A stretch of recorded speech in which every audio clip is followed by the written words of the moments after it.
লীগ এবং বিএনপি সরকার একই।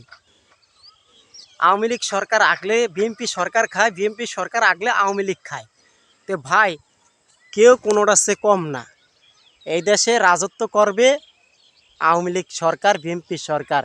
আরে ভাই, কোনো বান্দায় ইসলামের পক্ষে আসতে চায় না এই দেশে।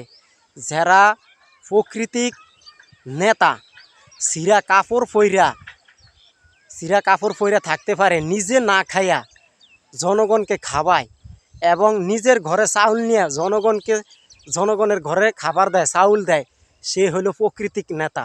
আর আমাদের দেশে প্রকৃতিক নেতা হইল কি জানেন? এদের আগে পকেট ভরে, এদের আগের সংসারে চিন্তা করে, পরের সংসারে চিন্তা করে না। এই নির্বাচনের টাইমে দেখবেন এরা জনগণের হাত পায়ে ধরে ভোটের লিগা। আরে ভাই, তোদের কি একটু লজ্জা শরম করে না? যখন আইস হাত পা ধরস একটা ভোটের লিগা, তোদের কি লজ্জা শরম করে না?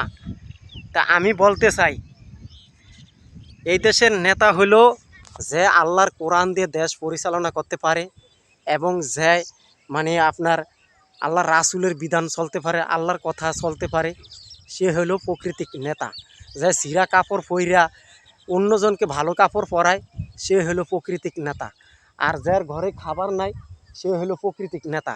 এখন ভাই, আপনার ঘরে খাবার থুয়া সাধারণ লোকের ঘরের খাবারটি আপনি দেন না এবং জনগণের খেজমত করেন না, এটা আল্লাহর কাছে জবাব দিতে হবে।